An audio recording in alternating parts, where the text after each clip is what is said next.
Okay, everyone. So let us continue with the last suttas, the last discourses of the Buddha that we have left to, to do. And yeah, yesterday we had a look at some of the aspects of right effort, particularly how to overcome some of the unwholesome thoughts, how to use the wisdom power for these things. And that was the main kind of theme yesterday. And today I would like to wrap up the path. Yeah, it's the last day, so we're going to wrap up the path. So by the end of this, ideally, we should all be arahants. But if you are not, then it's okay. You don't have to feel bad because of that, because sometimes it takes a lot of practice. But anyway, you would know what's going on theoretically, which is a good thing. Yeah. So first of all, we're going to look at the idea of samma sati, right mindfulness, which is always defined in the suttas as the four focuses of mindfulness. Yeah, the satipatthana, the mindfulness meditations, if you like. So I'm going to have a look at the standard formula fairly quickly, and then I will focus on the Anapanasati Sutta afterwards, and also one brief sutta in between, because Anapanasati, the mindfulness of breathing, is really the main way that you can, I would say, you can fulfill the Satipatthana practice, the right mindfulness. But the standard way that mindfulness is analyzed in the suttas is as follows. And what is right mindfulness? Here you dwell contemplating an aspect of the body, energetic, clearly comprehending, and mindful, having removed desire and aversion for the world. You dwell contemplating an aspect of feeling, energetic, clearly comprehending, mindful, having removed desire and aversion for the world. You dwell contemplating an aspect of mind, energetic, clearly comprehending, and mindful, having removed desire and aversion for the world. And you dwell contemplating a principle, an aspect of principles perhaps, energetic, clearly comprehending, mindful, having removed desire and aversion for the world. This is called right mindfulness.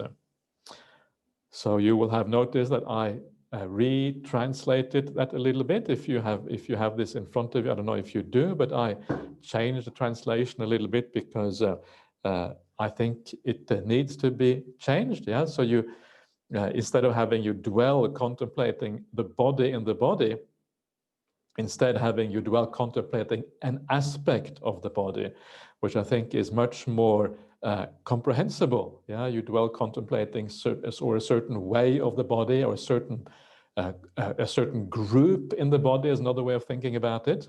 Yeah, so a certain aspect of the body, in other words, like 32 parts, or the breath, or the four elements and that sort of thing. Yeah, a certain aspect that you are focusing on.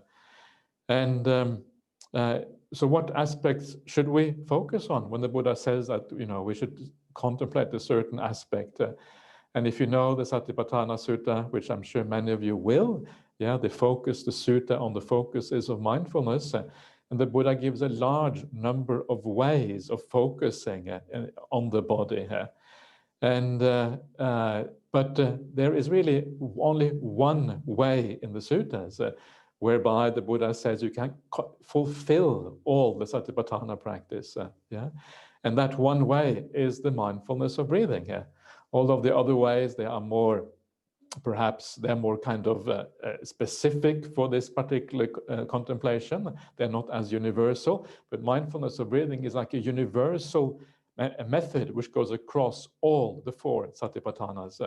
And so I think the way the Buddha talks about this is the main way of practicing it. So when we talk about contemplating a body, an aspect of the body, then very often it means breath contemplation, and that is what I will focus on later on. And then you have this nice little refrain there, ardent, this is atapi, this means like you have either effort or energy. So you're doing this with energy, ideally. You are clearly comprehending. Clearly comprehending sampajana means that you are clear about what you are doing, so that if you, for example, you fall away from the breath because you have clear comprehension, you know that you have fallen away from the breath. You know whether you're looking at the breath in the right way, yeah, or whether you are kind of sleepy or something like that. So you know what is going on, and you remember the instructions. You know whether you're going in the right direction.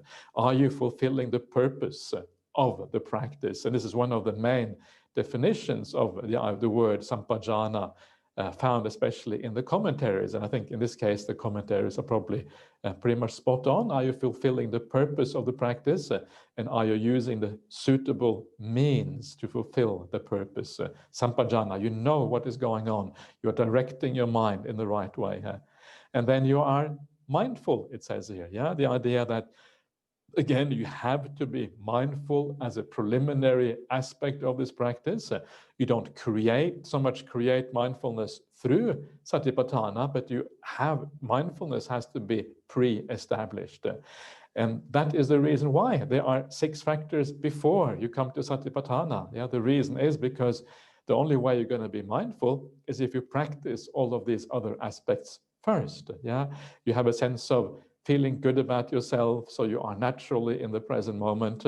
You have overcome some of those negative defilements that take you out of the present moment. Yeah, strong desires and ill will are always about the past and the future. It's impossible to be mindful if you have these defilements too strongly. So you have to overcome them first. Then mindfulness tends to arise. And then the last one there, having removed a desire and aversion in regard to the world.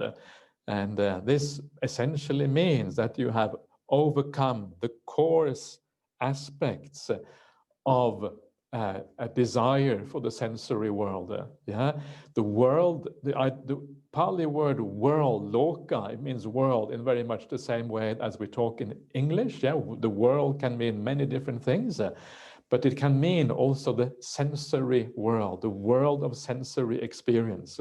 This is one of the meanings you find in the suttas. And I think this is quite clearly what it must mean here. So you have overcome those strong likes and dislikes, the strong desires and aversion for that world. So your mind is relatively calm, yeah?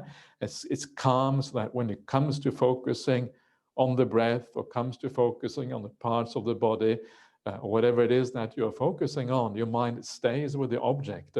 It's not kind of, distracted and turbulent or restless because of the desires and aversion. Yeah, then you are ready. You have to. This is the preliminary thing, and then you can do the mindfulness meditations. So again, it's very important to get these preliminary things right. Because only then does this really kind of work out.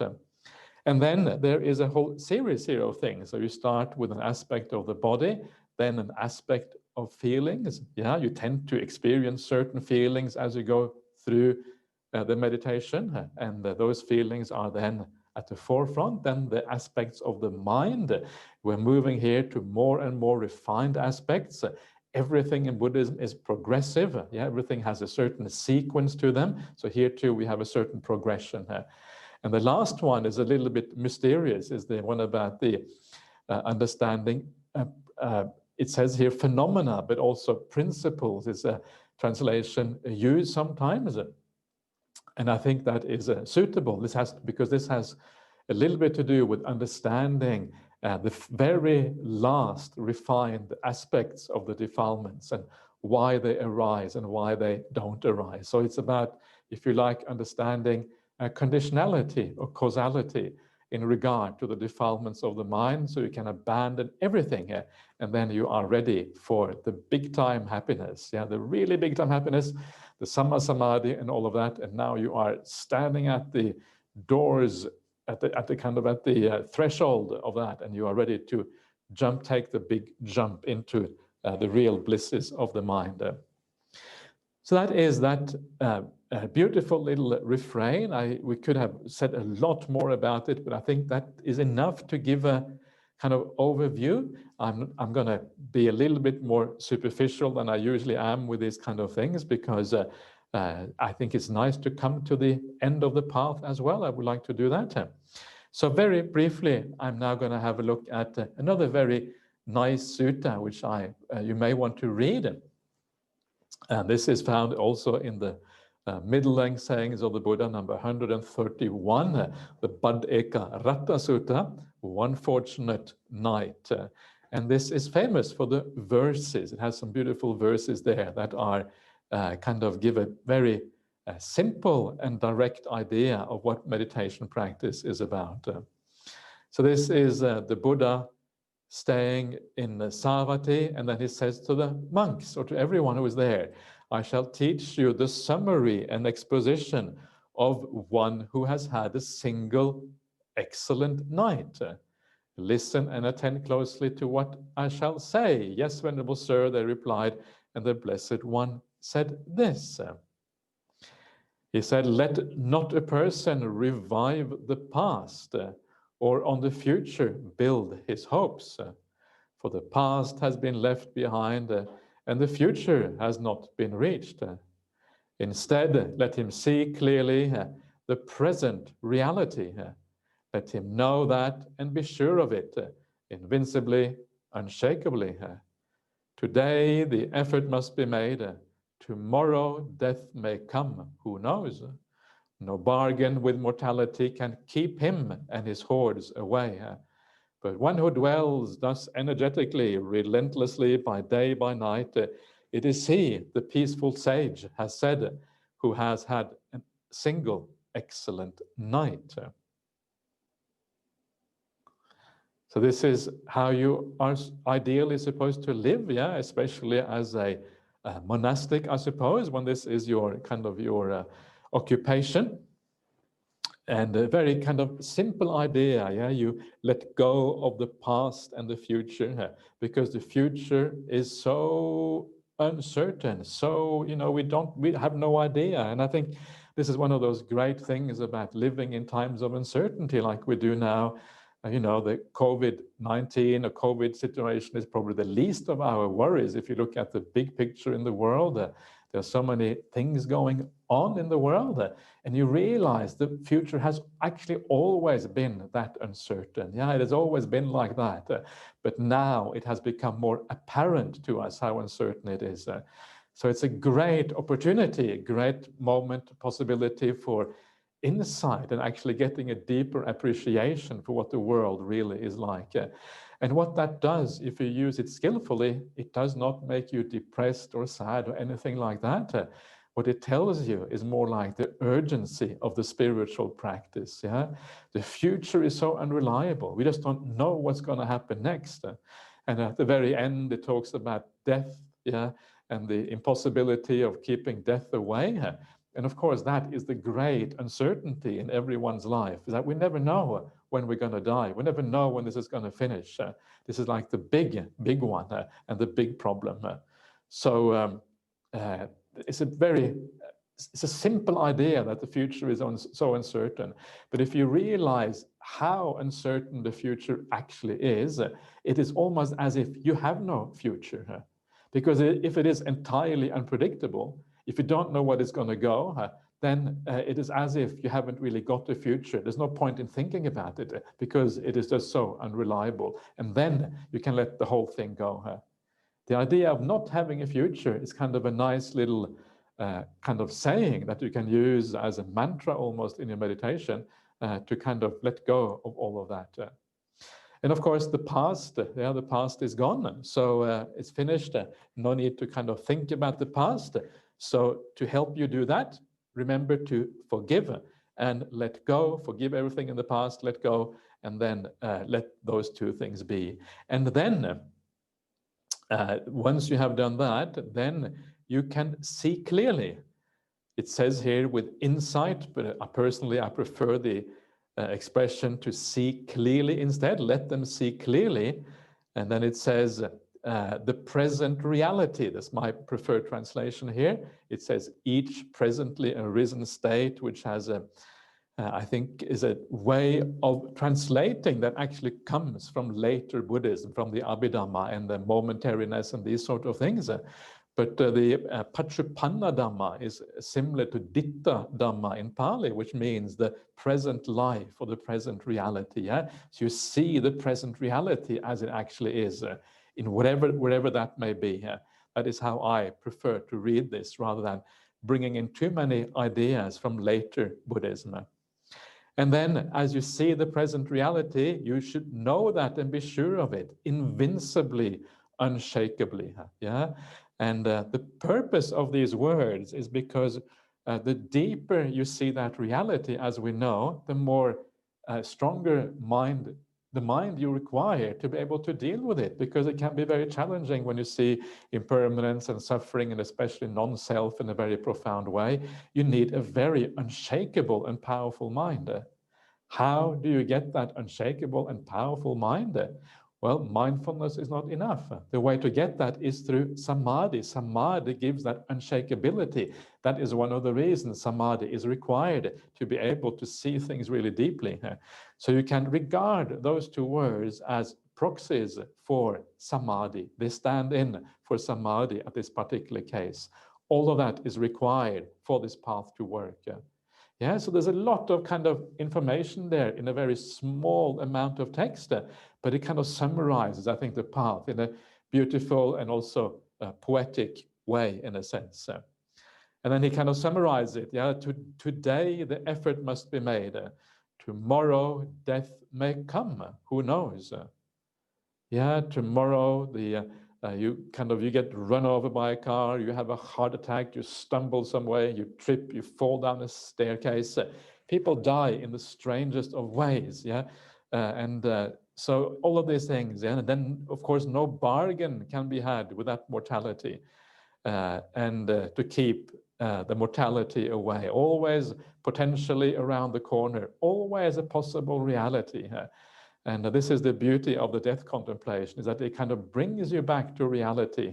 It reminds you of what matters in the world, and it keeps you on the right track. You stop fantasizing about silly things. So if you dwell thus energetically, yeah, by day and by night, then he, the peaceful sage, the Santo Muni, the peaceful sage, we have one of the Anagarikas, he calls himself Santo Muni in this monastery. He's actually changed his name, that is his official name now. He has said that in this way you have had a single excellent day. Yeah, a day, 24-hour period is really what that means.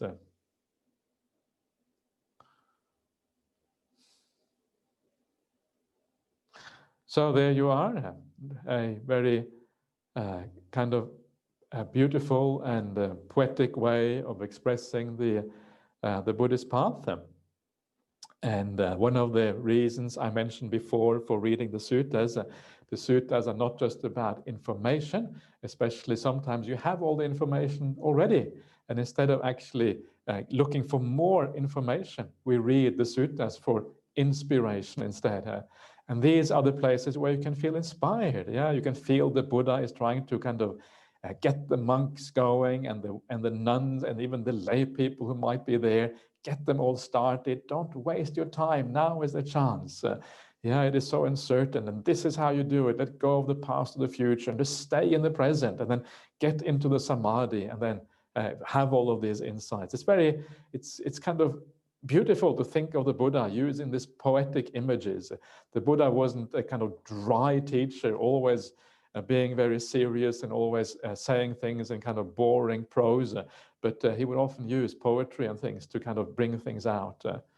So it's, how we read the suttas, read for inspiration, often matters, because then inspiration is the thing that really drives us on this path. The content, understanding the content, is really only one aspect of it, and that is actually doesn't really drive us, but it is emotions that drive us forward when we feel inspired, when we feel that there's something that needs to be done.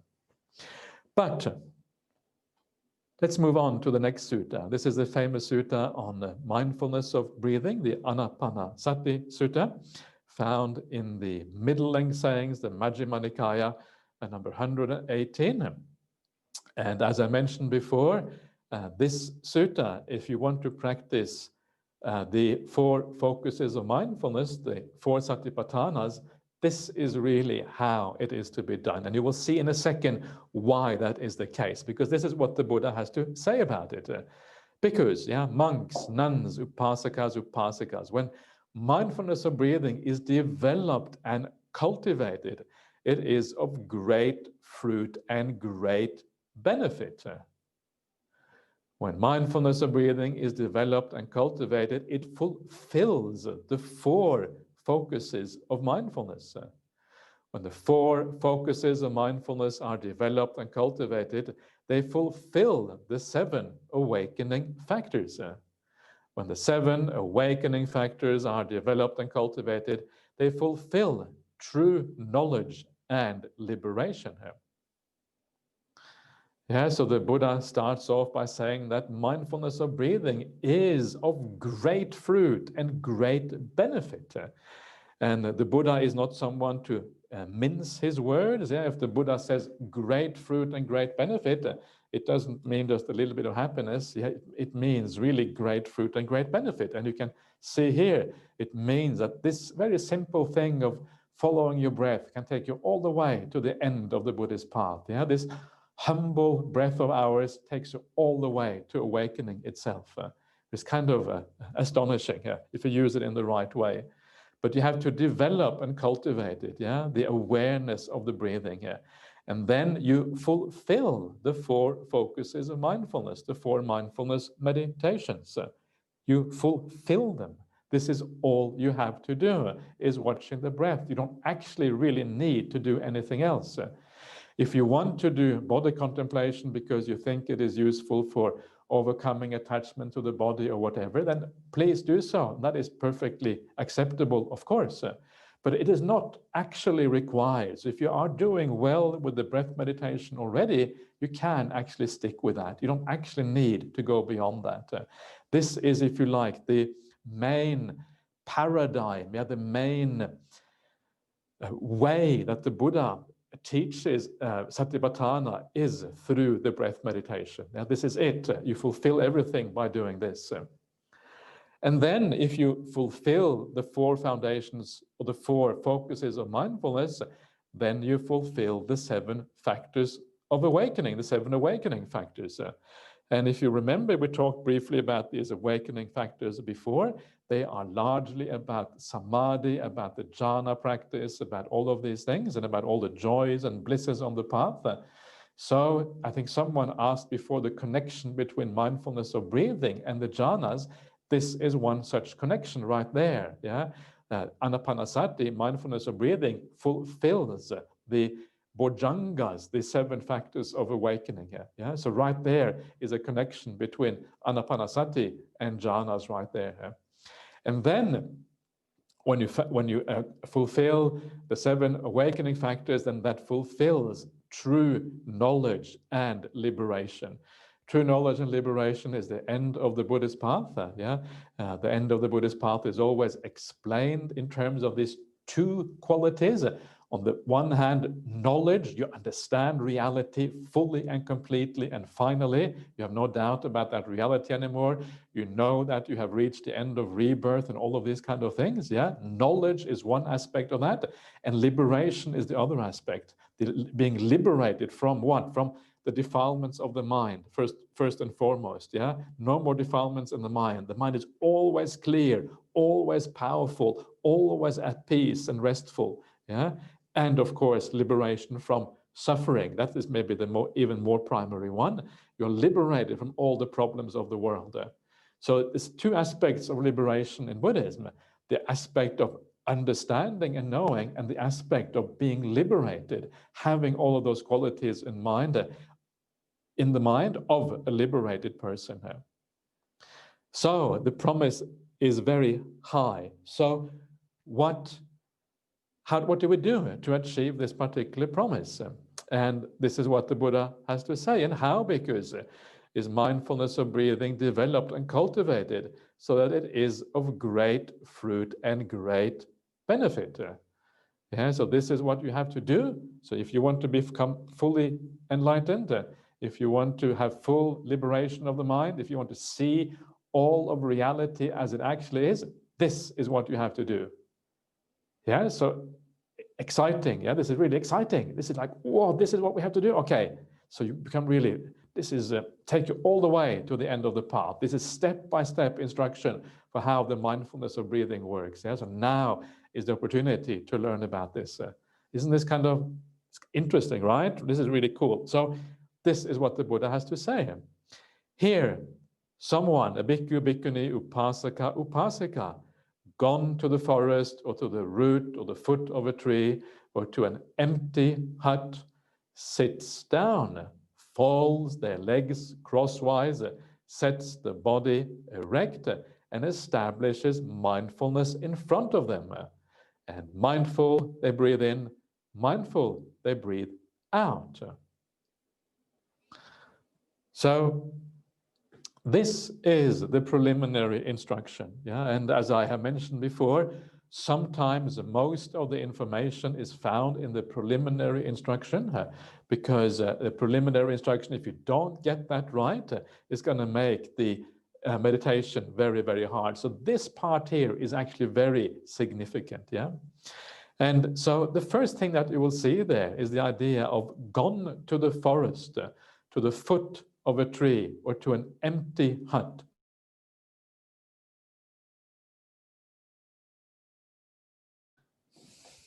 Okay, sorry about that. It seems to be happening way too much. We still haven't been able to sort out the problems. I think it must be on our end.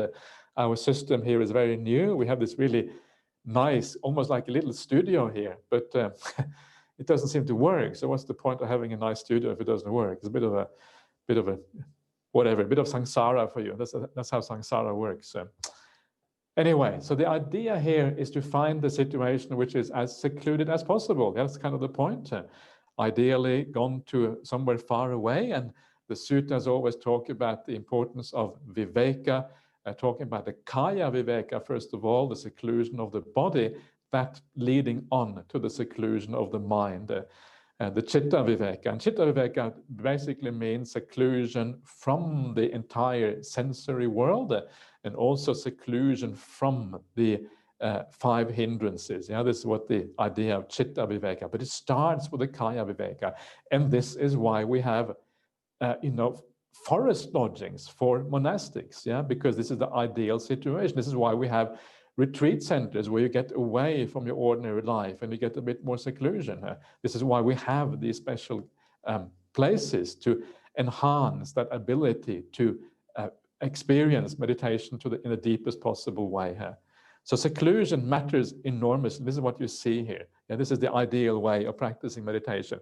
If you can't quite, if you want to meditate at home, of course, meditation at home is also valid. You can still do it, but normally you will not reach quite the same depth of meditation at home as you will on if you go somewhere more secluded, like a hut in the forest or something. Yeah. Then you sit down. Yeah. So breath meditation is done in the sitting posture. You fold your legs crosswise, and this is kind of the position that was used in ancient India among meditators. And I don't think it is absolutely necessary. Many people today are not used to sitting cross-legged, so I don't think you have to. It is possible to do anapanasati, certainly by sitting on a chair, sitting, lying down even on your back, yeah, or leaning against something on the wall or something like that.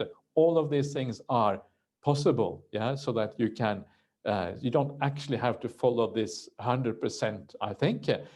Even though it is a very nice position and very nice and steady, you can absolutely attain very deep samadhi in other postures. And I know many people who do just that. You set your body erect. Yeah, when you are reasonably straight, you have usually more mindfulness, but do it at the right time. Do it once your mind, is not too tired. You're kind of starting to get a bit of clarity.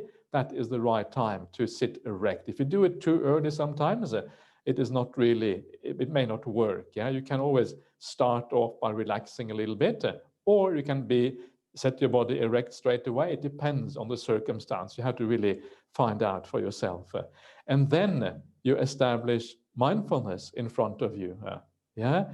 This is also one of the preliminary, you see, having established mindfulness in front of you. So again, it is something before you actually do the meditation practice. And again, this takes, basically it takes patience, it takes the ability to just sit back and relax and wait for the mindfulness to arise, allowing the world to fade away. Sometimes that doesn't work. Sometimes people get frustrated by just allowing the world to fade away. And if it doesn't work, it is really because your mind is leaning in the wrong direction. Your mind is perhaps leaning towards sensuality, or leaning towards worldly things, resolving of worldly problems and all of these kind of things. And because it is leaning towards that, when you try to become peaceful, when you try to let go, instead of the mind letting go, it goes into these sidetracks. It starts thinking about all of these kind of things. That is what is happening there. And that is why the relaxation doesn't work. So it matters for this process to work. You have to not just relax, but you also have to lean and incline your mind in the right direction. Reminding yourself where happiness is to be found, letting go, abandoning those things that don't lead you to any peace and satisfaction. And this is why I spent a little bit of time in the beginning talking about the downsides of the sensory world, because when you understand that a little bit, it is easier to give up those things in this life that hold you back and stop you from actually achieving that peace of mind. I know this is a kind of problem because, when you get a very skilled meditator, for example, like Ajahn Brahmali, he will tell you all you have to do is sit back and wait. And when after a while you wait, then you go into deep samadhi, and that's all you have to do. It sounds good, right?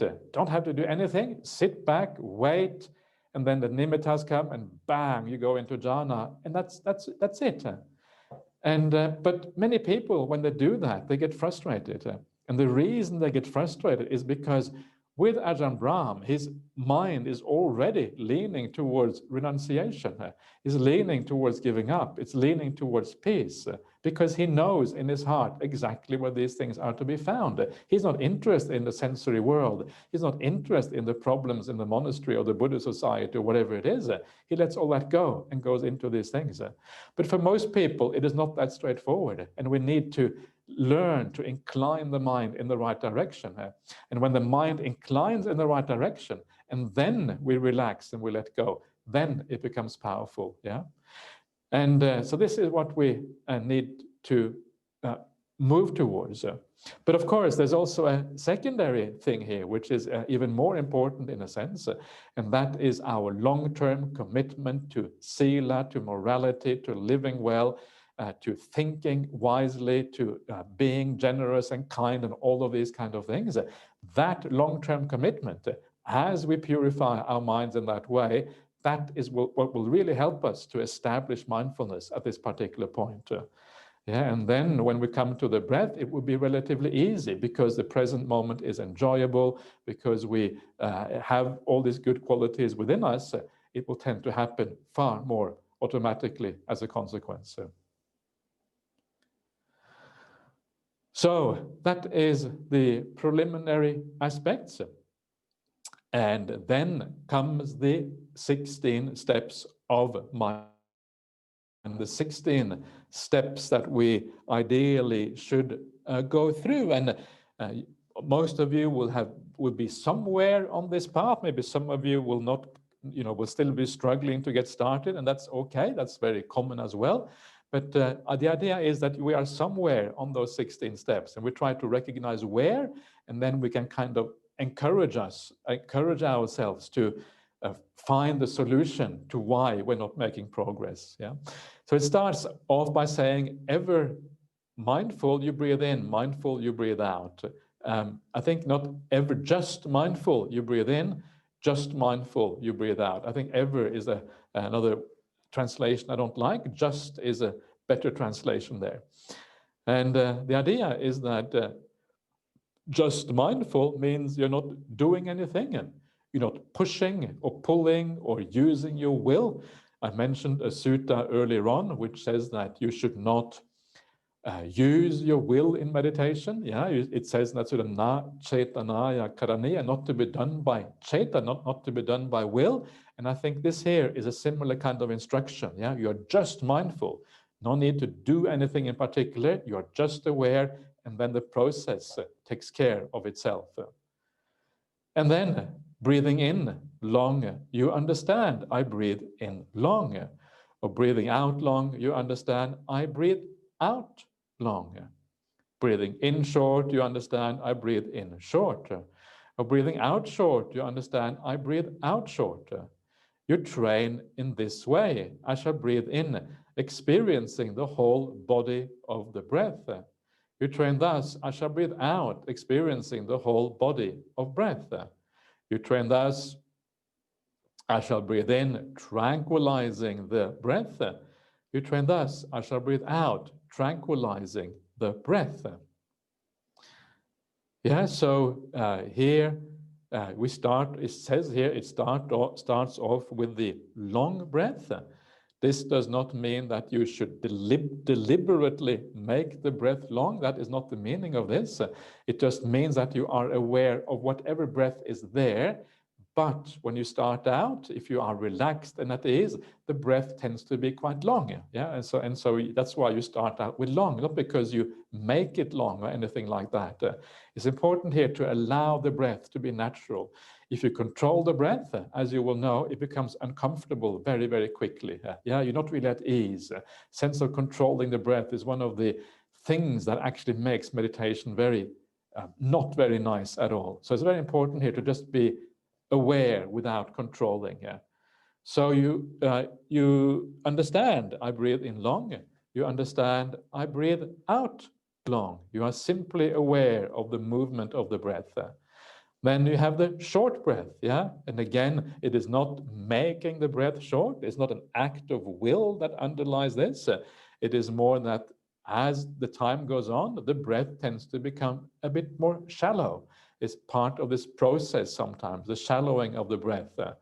Yeah, so again, you are aware of this. You're staying with the breath and you're allowing the process to happen. And it doesn't matter. Don't need to worry too much about long and short. What matters here is the simple awareness, the fact that you know the breath and you know that the breath is coming in and out. Yeah, this is what really matters. One of the questions that is often asked at this point is, where should you be aware of the breath? And the Pali says parimukkang, which is interpreted in a large number of ways. Here it says in front of you, which I think is probably fine. The idea is you don't really have to be aware of the breath at any particular point. The main thing is that you know the breath. Yeah, in, out, you know the breath is there, but you don't really have to localize it. It's not body contemplation, it's breath contemplation. So you just have that knowledge, and often that can be a little bit freeing, because if you try to be too restrictive in where you feel the breath, then it can become too forceful again. Yeah, not enough space in the mind, especially early on in the meditation practice. So you have the long and the short breath. Then you have experiencing the whole body of the breath. We discussed this briefly before in one of the questions and answers. What does it mean? Does it mean the whole body or the whole breath? Don't worry too much about it. I prefer the commentarial explanation, which I think there's good reasons for.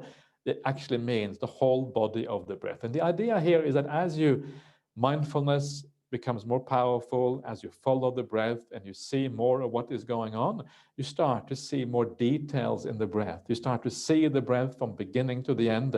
You can see the whole conglomeration of all the aspects of what the breath is like, the whole body of the breath, the aspects of the breath.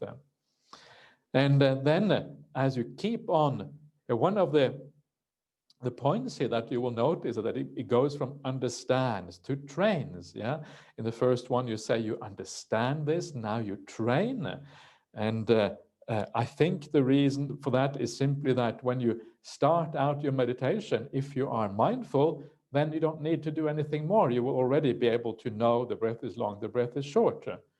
But for you to be able to see the whole breath, you actually need more of the process. It takes time to reach that point. It takes training. It takes a certain effort, yeah, to get, or a certain willingness to stay with the breath to get to that particular point. So in other words, that is what is meant by training here. It doesn't mean that you make it happen or you force it to happen. It just means that it takes a while to get to that particular point. And then the next stage is then tranquilizing the breath. It says here bodily formation, which is very hard to really decipher, but that means the breath in other places in the suttas. Why exactly the Buddha uses these words like this? It can be because he's trying to tie together different concepts, yeah, different ideas, and he's kind of showing these different concepts how they work together. That might be the reason, but it quite clearly means breath. So you're tranquilizing the breath, yeah, calming everything down. You know the whole breath already, you know all the aspects of the breath, and now you calm down this whole process. And again, the idea here of calming down is not so much that you do anything deliberately, it's more that you stand back, you allow the process to happen, and as you allow the process to happen, it calms down all by itself. Yeah, you are just aware of what is going on. And so this is what the process ideally should do. If it doesn't do that, then there is usually some very obvious reasons. And one of those obvious reasons is that you are too holding on to something, and there's something that you're not willing to let go of. That is one of the reasons. Another reason could be because your mind is still too coarse in a certain way. There are still defilements there that are stopping it from going deeper. Yeah, there may not be enough kindness perhaps present in your mind, all of these things.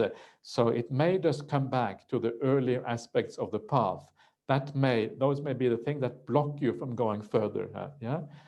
And so you try to eliminate those things, eliminate those little attachments, give up the world a little bit more, practice more the earlier aspects of the path, and then suddenly one day it releases, and then you go deeper in your meditation. Of course, it will vary. Yeah, some days you go deeper, some days you don't go so deep. This is just the nature of the mind and the nature of these things. But as a general kind of principle, you will lean in the right direction. So this is the first tetrad, the first four factors of mindfulness of breathing. This is called the kaya nupassana, the contemplation of the body. But remember, body here is very broad, and here it includes the breath itself. Then we come to the second tetrad, the second of these four. And the Buddha says, you train thus, I shall breathe in, experiencing rapture or joy. He trains thus, I shall breathe out, experiencing rapture. He trains thus, I shall breathe in, experiencing pleasure. He trains thus, I shall breathe out, experiencing pleasure. This is sukha. He trains thus, I shall breathe in, experiencing the mental formation, yeah, or the mental activity. He trains thus, I shall breathe out, experiencing the mental activity. He trains thus, I shall breathe in, tranquilizing the mental activity. He trains thus, I shall breathe out, tranquilizing the mental activity. So it is very similar in a sense to the previous one. It has a lot of parallels here, but now we are moving to a deeper stage of experiencing the breath. Yeah, the stage where it starts to become very pleasant. And the breath becomes endowed with all of these beautiful qualities of joy and rapture and pleasure and all of these kind of things. And at this point, the meditation becomes really marvelous and really wonderful. Yeah, you breathe in, experiencing this rapture, this electric activity almost in the body that is very delightful and pleasant. It feels quite physical usually early on in the practice, as if there is something like waves of joy going through the body or something like that. Yeah, and this is the idea of rapture. It is defined in great detail in the Visuddhimagga, different kinds of rapture that people can experience. But essentially, it is a kind of joy, a deep joy that is felt physically throughout the body. There are preliminary joys that are more gladnesses of the mind. Yeah, just feeling glad about, wow, what a wonderful thing that is, a kind of more subdued gladness. Then it becomes more powerful. It becomes this rapture, which is felt very strongly in the body. And then as you develop that rapture over time, it moves into the pleasure, yeah, a kind of more peaceful aspect of rapture. And that is why the second one is breathing in and out, experiencing pleasure instead. Yeah, these two aspects always go together on the path, sukha and piti, until you go into very, very profound states of samadhi. They always come together in this particular way. So you may wonder, how do you get to this particular point? Yeah, maybe some of you told me you're really enjoying your breath meditation. It's becoming peaceful and calm, but you don't really experience the joy. So why is it that, how do we make that transition from the calming of the breath to the experience of the joy? How is that actually done?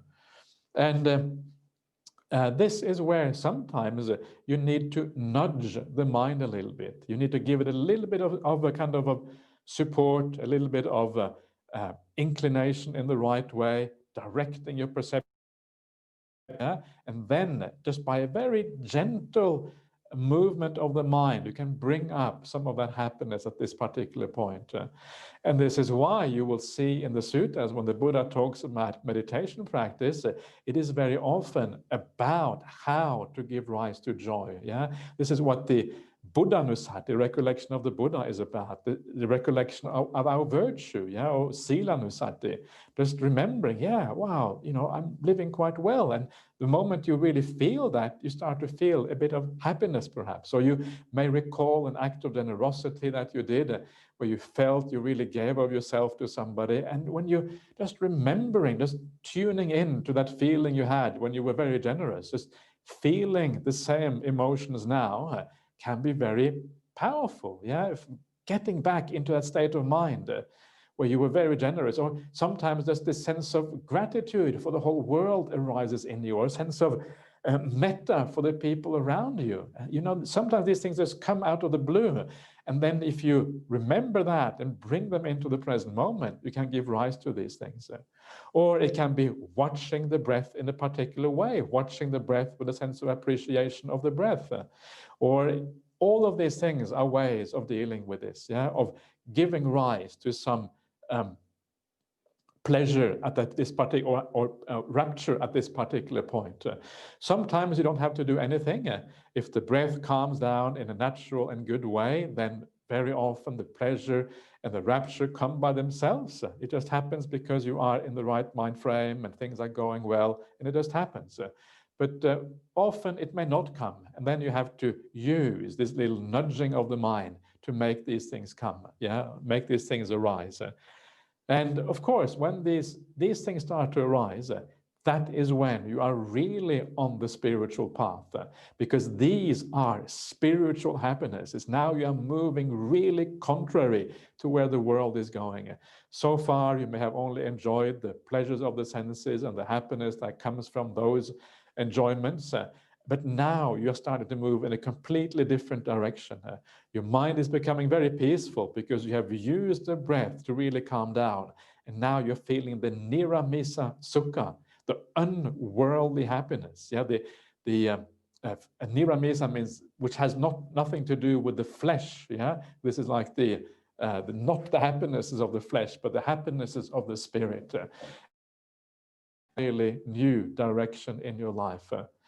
So a few experiences of the bliss of meditation like this a few times is really enough sometimes to really show you the potential, the possibilities of this Buddhist path. And then you keep on developing that deeper and deeper and deeper. But this is like the initial feeling for that, the rapture and joy that happens in a meditation practice. And then as you develop that, this rapture and joy, it says you're experiencing the whole the mental formation, which means the mental activity.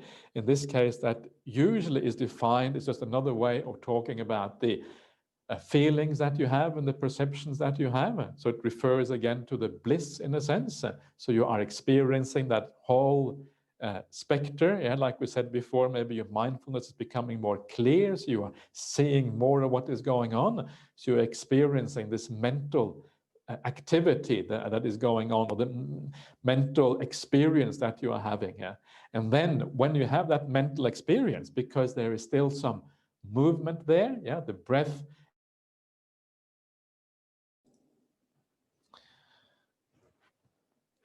Okay, so that is the second one, and the second one is equivalent to the Vedananupassana, which is a contemplation of feelings in the Satipatthana Sutta. It's all about feelings, feelings being experienced together with the breath. And so this is what this is about, deepening those feelings, deepening the meditation. The breath is still in the background, but the feelings is now coming into the foreground, becoming the most important aspect of what is going on. And then we come to the third tetrad, the three next factors. He trains thus: I shall breathe in, experiencing the mind. He trains thus: I shall breathe out, experiencing the mind. He trains thus: I shall breathe in, gladdening the mind. He trains thus: I shall breathe out, gladdening the mind. He trains thus: I shall breathe in, stilling the mind. He trains thus: I shall breathe out, stilling the mind. He trains thus: I shall breathe in, liberating the mind. He trains thus: I shall breathe out, liberating the mind. So we are here moving on to the third tetrad, and this is equivalent to the mind contemplation in the Satipatthana, the Chitta-nupassana, contemplation of mind. And the first one says here, experiencing the mind. What does that actually mean? And what that means, and these are things that I originally learned from Ajahn Brahm, because this is the way that he has always kind of looked at these suttas, and based on his very experienced experiences in meditation practice. And he always says, I think it's a very good way of thinking about it, that to understand the mind, you have to remove those things that are not mind. It's almost like an experiment that you do in physics or chemistry, to be able to focus in on one thing and to kind of identify what it is. You have to remove all those things that it is not. And so what is going on here is that as your meditation becomes deeper, your senses are starting to fade away. And as your senses are fading away, the mind is coming into focus. And the way that we very often experience that mind is as a light. Often we call it nimitta. Nimitta is this, light in meditation practice, called also obasa in the suttas. And so this is one way that we experience that mind, in a sense. So as you go through this process, you experience the joy and happiness. There comes a point when things become so refined that, again, your perception is changing. There's a changing in perception happening throughout all of this. Things are moving, and instead of experiencing the breath so much, the nimitta starts to take its place. Initially, the nimitta is maybe not so bright. You start seeing it in a more not such a powerful way. It's a bit dull, perhaps, or something like that, not so clearly defined. And this is what is starting to arise at this particular point. So again, you have to be careful with these transitions when something new is happening. When to make these kind of transitions work, you have to make sure that the new thing that you're doing is properly established. So when that nimitta is reasonably well established, it's become quite strong, then you can change your attention. If you do it too early on, you may lose the nimitta again, and then it's not going to work out. So you need to kind of do these things in a systematic way, which actually works. I will continue a little bit longer today because probably another 10 or 15 minutes, so we can kind of finish off this material here. I hope you don't mind. So please hang in there.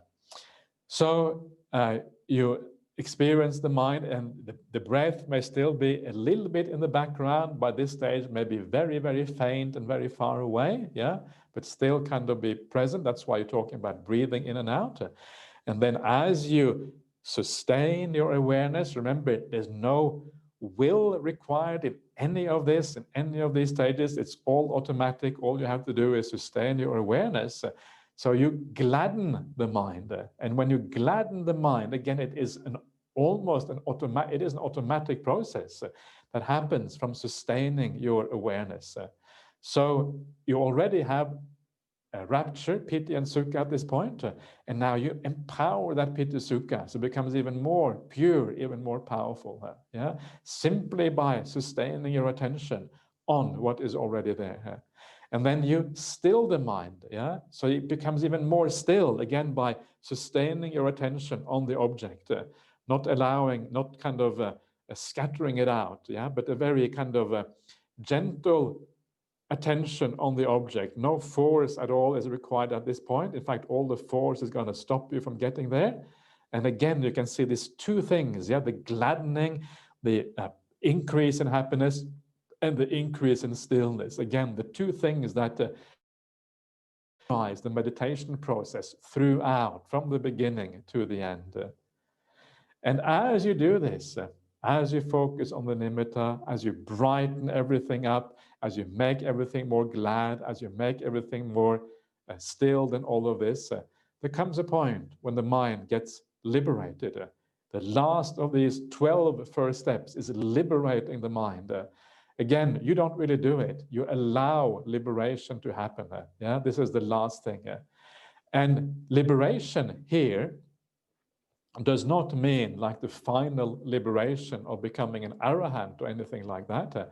The word liberation, which here is vimochayang chittang, related to the word vimutti or perhaps vimokkha, is usually or is often used with reference to liberation through samadhi, yeah, liberation through the jhana. So this is the point where you enter this other world. You give up the senses completely, you give up all the movement of the mind, and you enter an entirely new world where you have never been before. Yeah, and you have this kind of incredible, this remarkable experience called the entry into jhanas. And this is the vimochayang chittang happening at this stage. So that is like, if you like, the tranquility aspect of meditation, of anapanasati. But this whole process is not just about tranquility. In fact, this whole process is also about understanding what is going on, having insight and clarity about it. You will only be able to do this if on the way you contemplate what is happening, you contemplate what the defilements are, what it is that you have to give up, what is blocking you from going further, what are your attachments, and all these kind of things. Yeah, this is what you have to uncover in this process, and it's only if you use your mind skillfully in that way that you actually will be able to make this kind of progress. So it takes a subtle mind. Yeah, it takes careful investigation, and you don't have to be intelligent or anything, but you need to kind of, have that awareness with you as you do this. And part of this process of understanding this comes in the last tetrad, the last 4 factors of anapanasati, which I will have a very brief look at now. So you train thus: I shall breathe in, contemplating impermanence, anicca. You train thus: I shall breathe out, contemplating impermanence. You train thus: I shall breathe in, contemplating fading away. This is viraga. You train thus: I shall breathe out, contemplating fading away. You train thus, as I breathe in, contemplating ending or cessation. This is nirodha. You train thus, as I breathe out, contemplating cessation. You train thus, as I breathe in, contemplating relinquishment, patinissagga. You should train thus, as I breathe out, contemplating relinquishment. So these are 4 ways of thinking about impermanence. Yeah, one being more deep than the other one, starting with just our good old anicca, and then moving on to viraga, which is fading away, and that is a more powerful kind of impermanence, where things start to disappear, gradually disappearing. Then comes the really powerful impermanence of cessation. That's when you really understand impermanence very deeply. And eventually the relinquishment, which is a complete and final giving up of things. Yeah. So these are degrees of impermanence that you are uncovering here. And as you are uncovering impermanence, you are also uncovering at the same time suffering, you're understanding suffering, and also non-self, because these always come together. Yeah. So the question then is, and this is kind of a very important question, what exactly are we seeing as impermanent? What exactly are we seeing as fading away? What does it refer to? And surprise, surprise, it refers to the 5 khandhas. But how exactly does it refer to the 5 khandhas? What does it mean in this particular context? And remember what I mentioned earlier on the other day is that the 5 khandhas, they are just your experience. Yeah? So whatever experience you have in your meditation, that is the 5 khandhas. So what you are seeing as impermanent is you are thinking back on the process, or reminding yourself or recollecting the process that you had before, yeah? And you are looking and seeing the impermanence in that process, seeing the fading away in that process, seeing the cessation in that process, and then eventually relinquishing everything. That is what you are seeing. Yeah? How does that work? Well, it's very simple. Yeah, as you go through the process of meditation, your breath is gradually is impermanent. First of all, it is impermanent, coming and going. Then it starts to fade away. It becomes less and less distinct. It kind of starts to disappear. And eventually it ceases completely. This is what happens to your breath. Yeah. Same thing happens to your body. Initially, your body is quite kind of, you can feel it quite strongly. Gradually, as you focus more and more on your breath, your body starts to fade away. Yeah. First of all, you can maybe see its impermanence by feeling, or through feelings or sensations or whatever, and then it fades away. Eventually, the body ceases. The same thing is true for the defilements of the mind. Yeah, you can actually see, if you are aware, and you will be aware in this process, you think back, well, what happened to my mind? And what you will see is that there is an inverse relationship between the happiness and joy of the mind on the one hand, and the defilements on the other hand.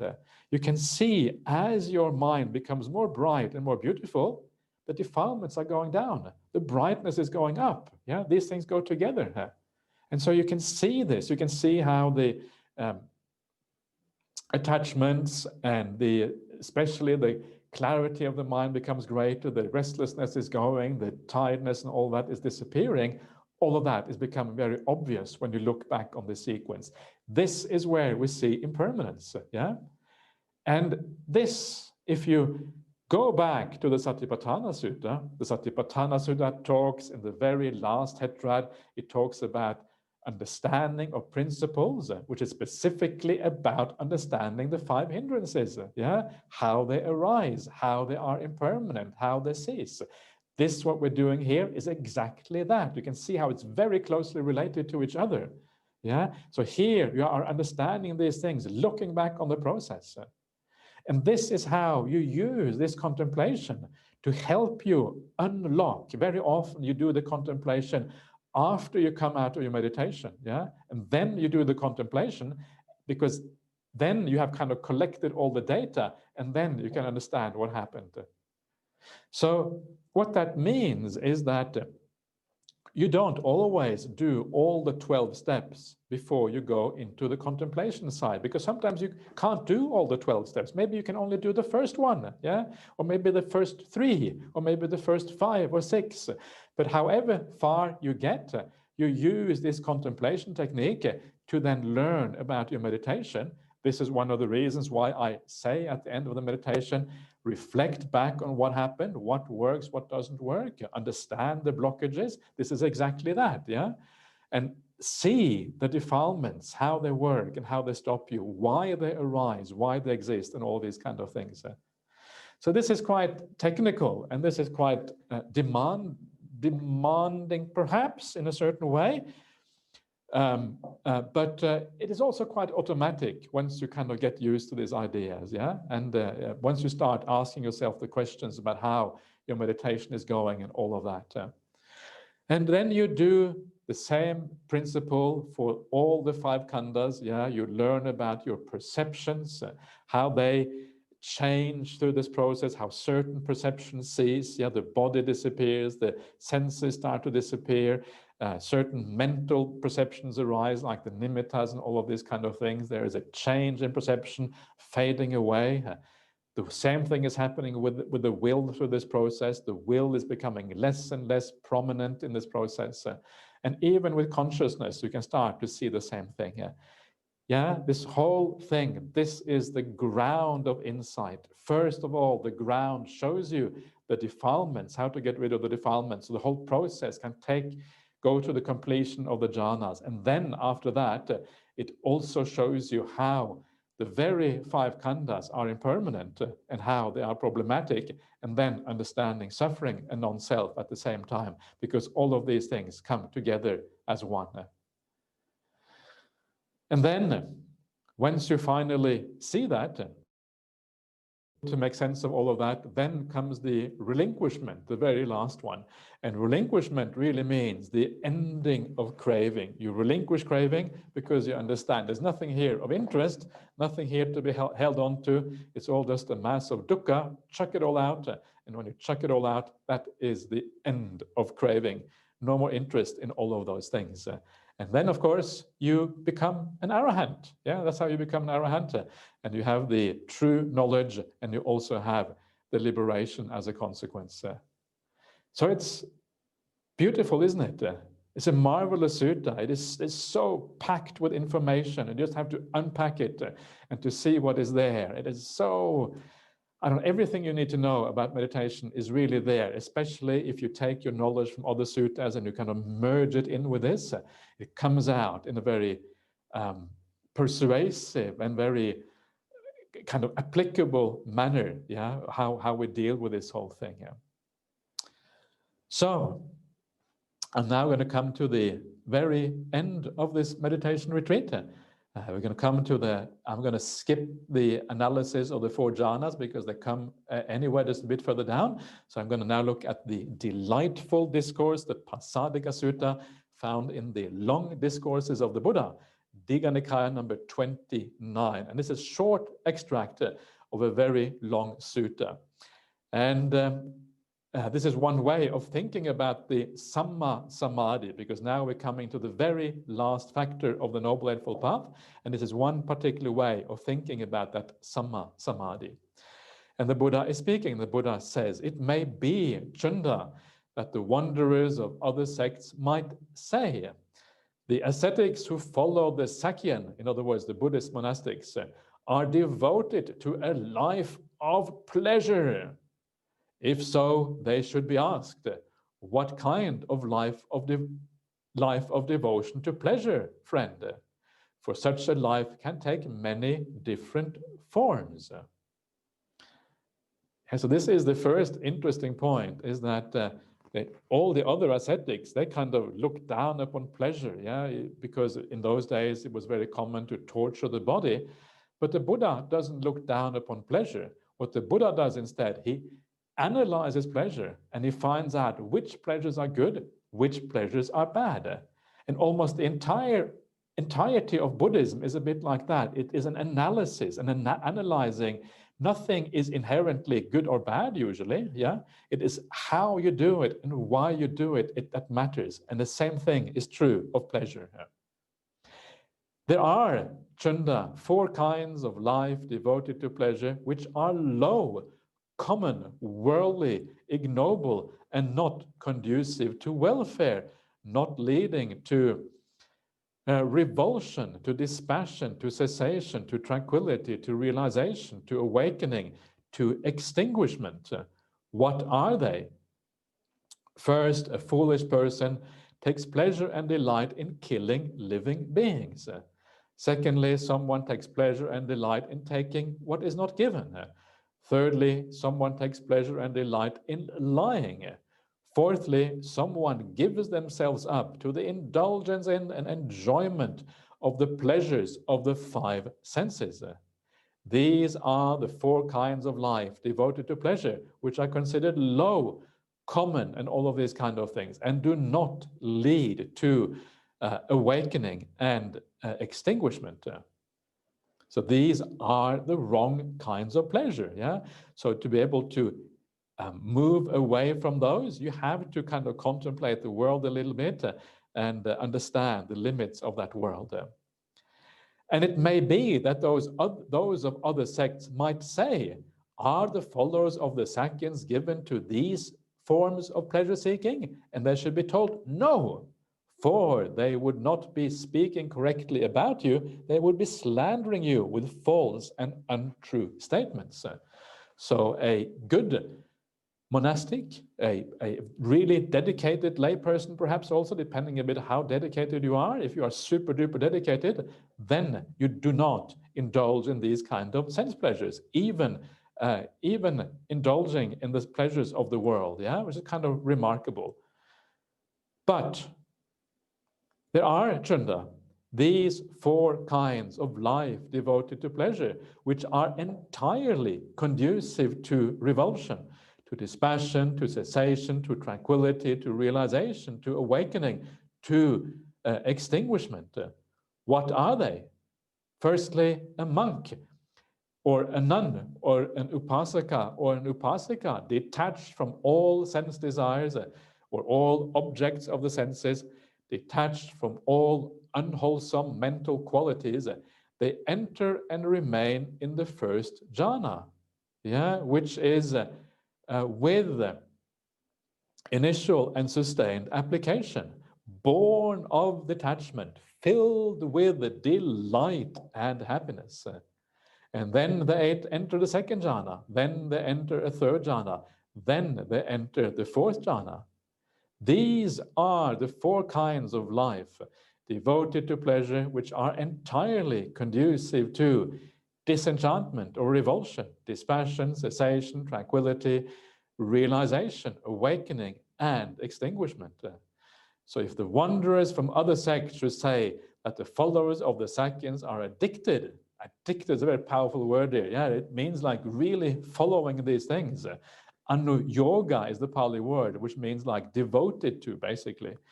These 4 forms of pleasure seeking, they should be told yes, for they would be speaking correctly about you. They would not be slandering you with false or untrue statements. Yeah, we should be devoted to these kind of pleasures. We should pursue them. They are entirely conducive to all the results, the highest results on this path. In other words, if someone warns you against the jhanas, they are warning you against the very thing that we should be pursuing, the very thing that is fundamental to, that leads you to, ultimately, to awakening itself.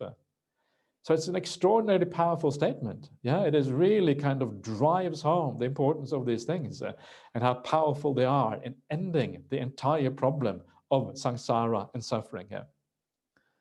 Then such wanderers might ask, well then, those who are given to these 4 forms of pleasure seeking, how many fruits, how many benefits can they expect? And you should reply, they can expect 4 fruits, 4 benefits. What are they? The first is when a monk, by the ending of the 3 fetters, becomes a stream winner or a stream enterer, no more subject to rebirth in the lower worlds, firmly established, destined for full awakening. Yeah? The second is when a monastic or lay disciple completely ends the three fetters and reduces greed, hatred, and delusion, and becomes a once returner, coming back to this world at least once more.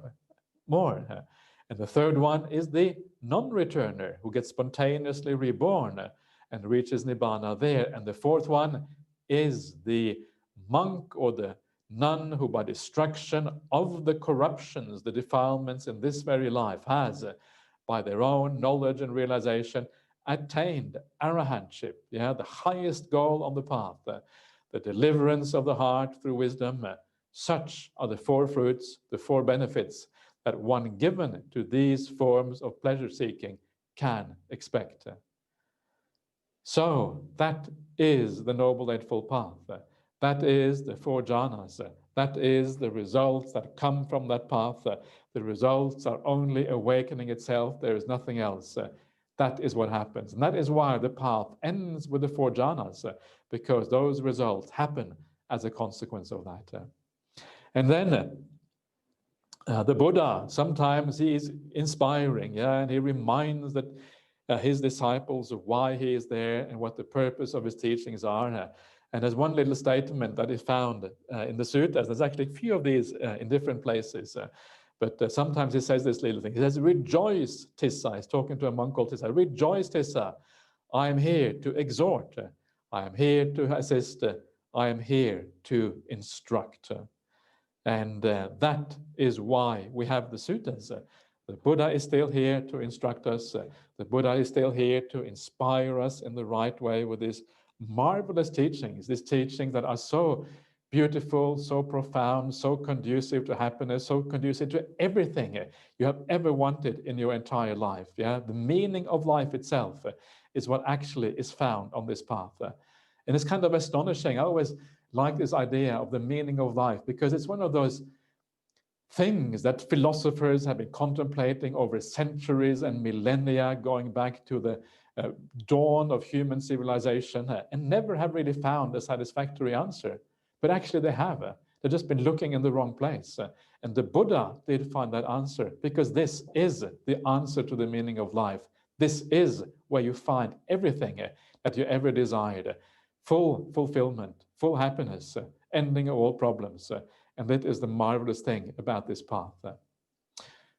So I wish you all the best of luck with this path and this practice. I hope you really enjoy yourself, make it something happy, make it something worthwhile, and all the problems in the world will fade away in the background. They will seem irrelevant, and they become just more food for the practice, because they actually sustain the practice rather than become a hindrance. So, sadhu, sadhu, sadhu. Thank you so much, Ajahn. Would you still like to take a few questions? Absolutely, of course. Yeah, that's yay. So next thing, questions. So I'll just get them. I have them here. I'll just get them on my own screen. It's a bit easy for me to see.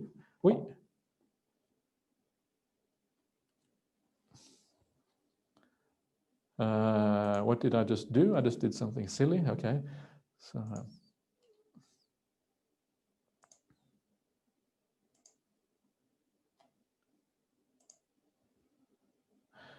Okay. So, okay. So many. So answered so many already, which is great. Okay, so let's fire away. So let's start with the first one. Dear Ajahn, what do you think about having visions? Should we trust them? I had one that was really profound for me. Actually, I probably should have spoken about it with you, but I got too excited and just had an empty head while talking with you. Okay. I'm not really sure what it was, still a meditation or a lucid dream, because I was meditating after a quite exhausting day, sitting on my bed, and in the morning I was just lying in my bed, but had a mind so clear that I suppose it was really meaningful and made me think a lot about my life and how important the path is for me. That is wonderful. the first thing I would like to say is that, you know, even though I wear funny clothes and I shave my head, I'm still an ordinary human being. You don't have, you know, you just treat me as a normal human being and then you will be fine. But I know what you mean. When I also first time met monks and nuns, I was pretty scared myself and really kind of unsure what to do. So, you know, I know what these things are about. So, but really, I don't bite or anything like that. So you don't have to worry too much. Anyway, these visions, can we trust them? And it really depends. A vision is, the more clear your mind is, the less defilements you have, the more trustworthy it is what you experience, yeah, because it is the defilements and things that distort things. When you come out of a jhana, you can pretty much trust 100% what is going on. So you can remember your past lives, and you know it is the past lives when you come out of a jhana experience. So it depends exactly what kind of vision it was. Yeah, remember that the mind is often very, very powerful at these times, especially as you say, you were lying on your bed, you had a lot of clarity.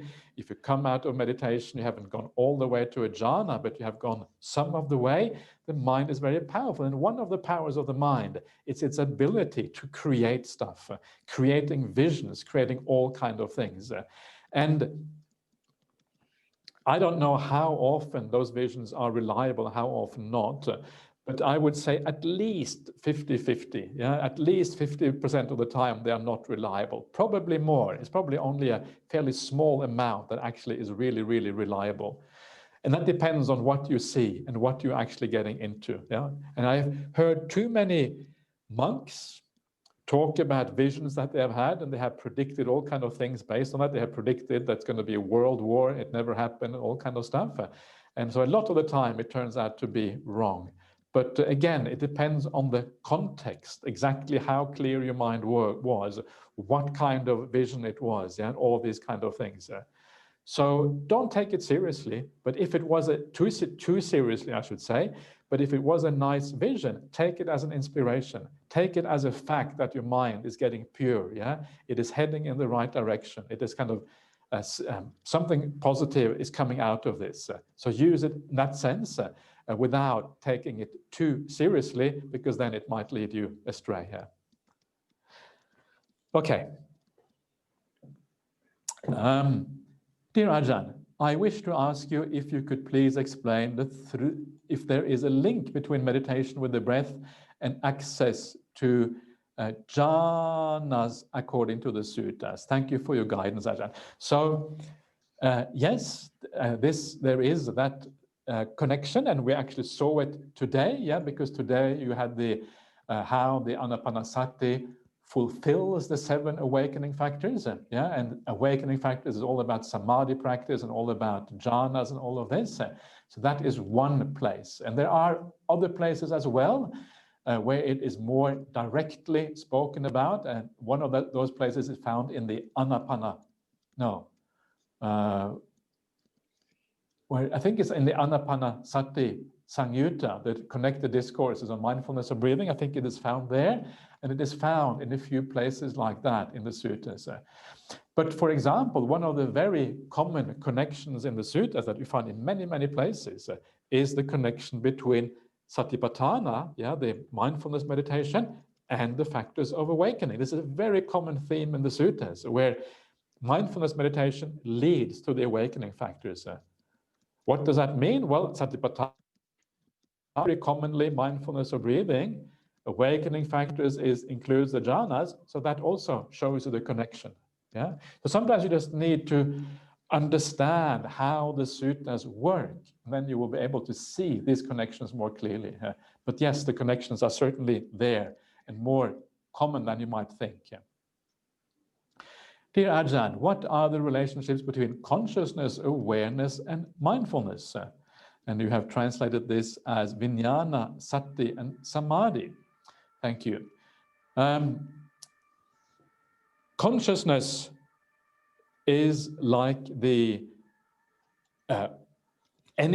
all kind of ability to know that something is happening. Yeah, the fact that you know anything, not in terms of understanding, but just being aware of reality, any kind of knowledge about anything happens in consciousness.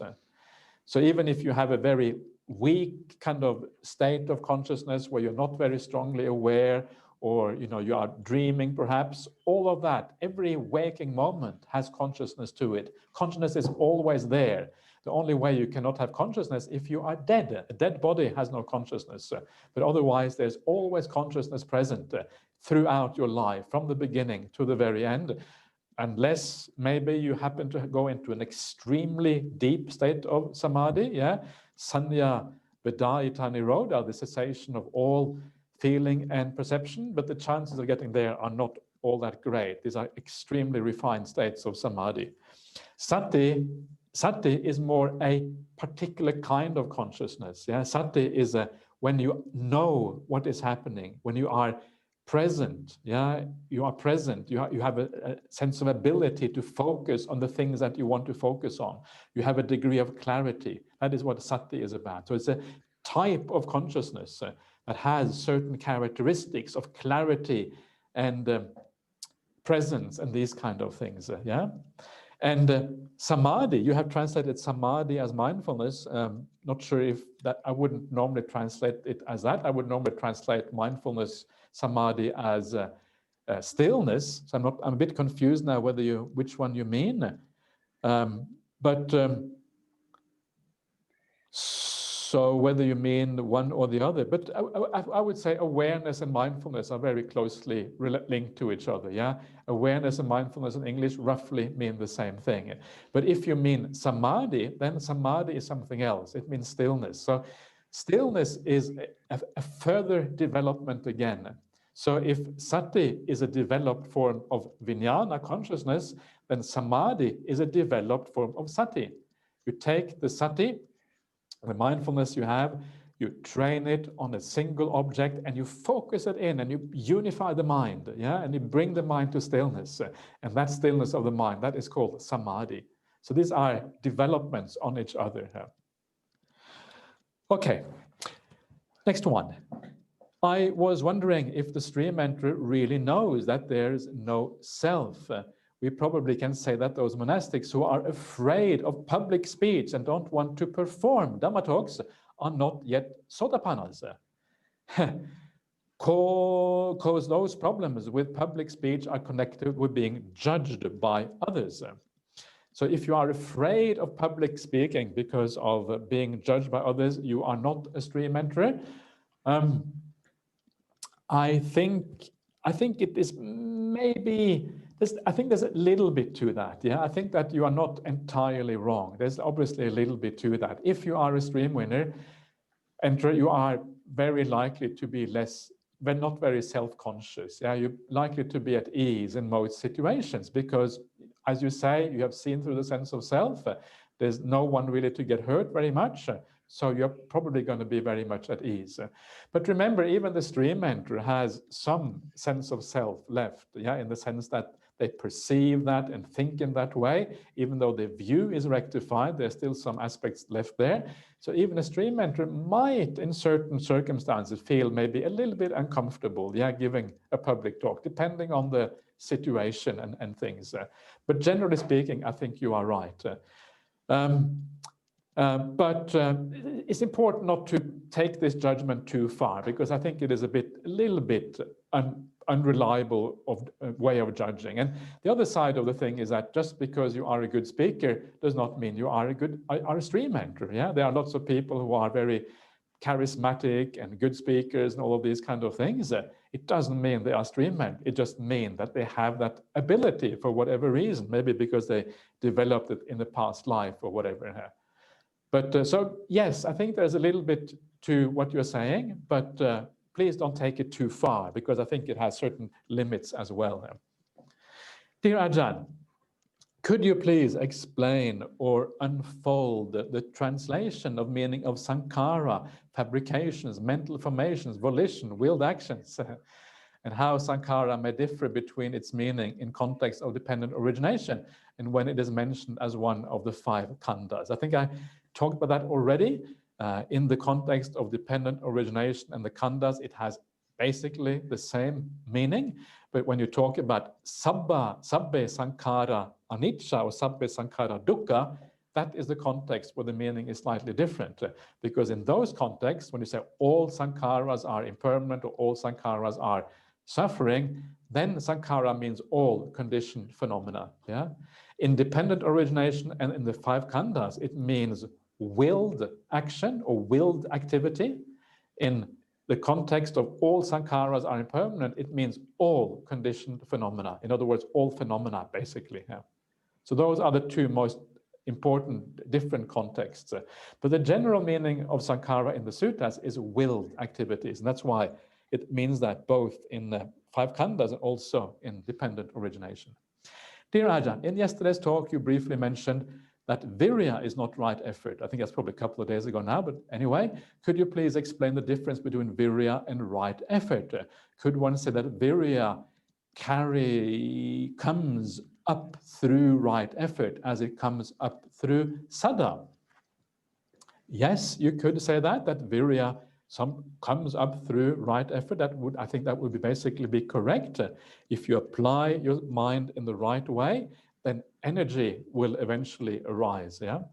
But the basic difference between the two is that effort means that you are actively applying yourself. Yeah. In daily life, you know that you should be kind, you should avoid bad things, so you apply yourself to stop doing the bad things and to do the right things. This is the effort that you are applying. But there comes a point, especially in meditation practice, when the mind is naturally energetic. You have the energy of the mind. You don't have to apply yourself anymore because the energy is there. That is what is meant by energy. It is a natural state of the mind. And then the effort is effortless. Yeah, there's no need to apply it anymore because it comes automatically. And if you apply, as you said, the effort in the right way, you practice the anapanasati or whatever, and then the mind leads in the right direction, then the energy tends to arise, and the energy comes usually together with the joy and the happiness of the path. That is where the energy normally arises. Dear Ajahn, in yesterday, but done already, so let's move on to the next one. We're coming almost to the end. Okay, that is two more questions to go. Dear Ajahn, I quite often notice that what's happening around me or what I do happens kind of itself. It's hard to describe that, but in those moments, I'm just observing what's happening. Like my body moves even as I speak, a bit as if I would only watch some movie, but a kind of not really noticing what is there, and the eye watching it. When I notice, that eye starts to struggle and try hard to come back to that feeling of self, realizing that it's me doing things, being there, etc. Is it normal? I remember that once I heard Ajahn Brahm speaking about similar feelings. I guess it was one of his old talks from some Vassa. When I heard that, I was like, wow, finally someone speaking about something I'm experiencing since I remember. I'm just not 100% sure if he spoke of the same thing. I never had the opportunity to ask him. Yes, that would be the same thing, I would say. And of course, what is happening there is that the sense of I is fading into the background. Yeah. And this is one of those important things that must happen in your meditation practice, and it can also happen in daily life. And this is one of the things that we mean by strong mindfulness. Yeah, strong mindfulness is this flowing ability, flowing through things, where the I disappears. Because the I stops the flow. The I always interferes. The I is what gives rise to desires and aversions. The I is what takes things personally. The I is what wants to do things and involve itself in things. So the fact that the I gets out of the equation, as you're saying here, is a sign that your mindfulness is very strong at that point. A strong awareness, a strong sense of flow. You're going with the flow without struggling, without any of these normal things. So it's a very positive state of mind. And it is the kind of state of mind that is required in deep meditation to take it all the way into samadhi. That is the sort of thing that that those states of close to samadhi should feel like. Effortless process. There's things going on. The I taken away. So marvelous. Yeah, you are very fortunate to be able to experience these things sometimes. So keep on living well, and you will experience those things more often and more frequently. So the very last question for this retreat. What is the significance of not eating afternoon when taking the 8 precepts? Thank you, Ajahn. The significance is really to keep things simple. Yeah, this is one reason.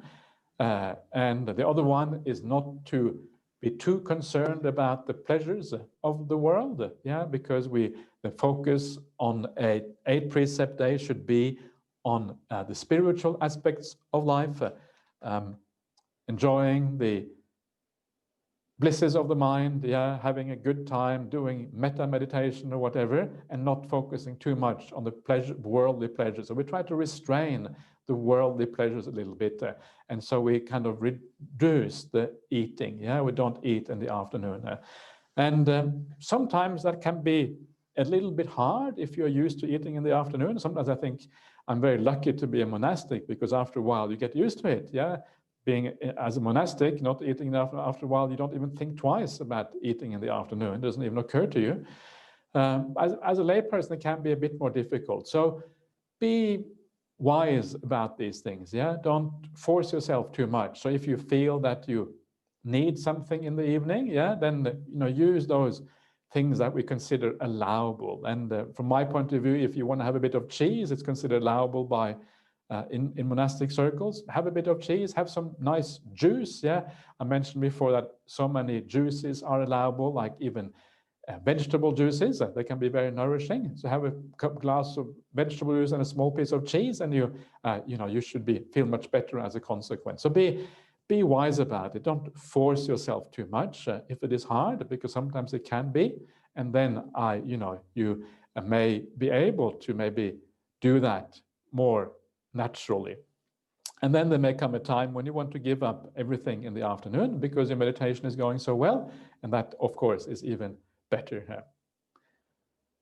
So there you are. Last question finished for the retreat.